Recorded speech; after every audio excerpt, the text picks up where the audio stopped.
ભરૂચ જિલ્લા ન્યાયાલયના સંકુલમાં આજે બપોરના સમયે અચાનક ભારે અફરાતફરી અને ફફડાટનો માહોલ સર્જાયો હતો। કોર્ટ પરિસરમાં બિનવારસી હાલતમાં એક શંકાસ્પદ બેગ મળી આવી હોવાની અને તેમાં બોમ્બ હોવાની આશંકાના સમાચાર વાયુવેગે પ્રસરતા પોલીસ વિભાગ તાત્કાલિક હરકતમાં આવ્યો હતો। સુરક્ષાના ભાગરૂપે પોલીસ દ્વારા તુરત જ ન્યાયાધીશો, વકીલો અને પક્ષકારોને સુરક્ષિત સ્થળે ખસેડી સમગ્ર કોર્ટ સંકુલને ખાલી કરી દેવામાં આવ્યું હતું। આ ઘટનાની જાણ થતાં જ વિભાગીય પોલીસ વડા ડીવાયએસપી સી.કે. પટેલના સીધા માર્ગદર્શન હેઠળ special operation group, bomb disposal squad અને ડોગ સ્ક્વોડની ટીમો અત્યાધુનિક સાધનો સાથે ઘટના સ્થળે દોડી આવી હતી। પોલીસ દ્વારા સમગ્ર પરિસરમાં સઘન સર્ચ ઓપરેશન હાથ ધરવામાં આવ્યું હતું, જ્યારે બીજી તરફ કોઈપણ અનિચ્છનીય પરિસ્થિતિને પહોંચી વળવા માટે ફાયર બ્રિગેડ અને આરોગ્ય વિભાગની ટીમોને પણ એલર્ટ પર રાખવામાં આવી હતી। કલાકો સુધી ચાલેલ આ સઘન તપાસ અને કવાયત બાદ પોલીસ વિભાગ દ્વારા સત્તાવાર રીતે જાહેર કરવામાં આવ્યું હતું કે આખી પ્રક્રિયા માત્ર એક મોકડ્રીલ હતી। ઉલ્લેખનીય છે કે તાજેતરના સમયમાં કોર્ટને બોમ્બથી ઉડાવી દેવાની મળેલ અનેક ધમકીઓના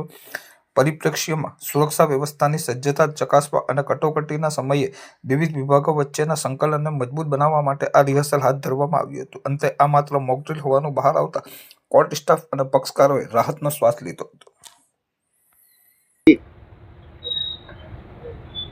કેટલીક વખતે કોઈ સરકારી બિલ્ડિંગોને ઉડાવી દેવા માટે ઈમેલથી કે ટેલિફોનિક દ્વારા વિસ્ફોટક પદાર્થથી ઉડાવી દેવાની નનામી ધમકીઓ મળતી હોય છે।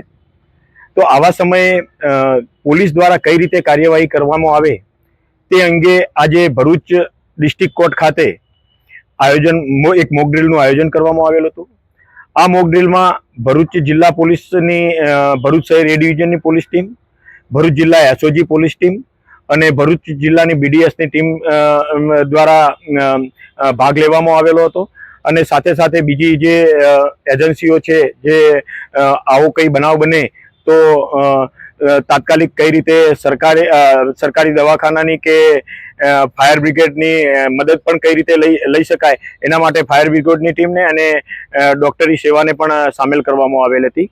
આ મોક ડ્રીલ દરમિયાન કોઈ પ્રજામાં કોઈ ભયનું વાતાવરણ ના ફેલાય, કોઈ અવ્યવસ્થા ના સર્જાય, એ માટે પોલીસે કઈ રીતે કામ કરવું એની એક ડ્રીલ કરવામાં આવેલી હતી। જે ડ્રીલ આજે એક સફળતાપૂર્વક ભરૂચ પોલીસ દ્વારા અને જે એમાં બીજી એજન્સીઓને જે સાથ સહકાર લેવાનો હોય છે એ તમામ એજન્સીઓ અને તમામ સિસ્ટમ દ્વારા એક સફળતાપૂર્વક આ ડ્રીલને પાર પાડવામાં આવેલી હતી।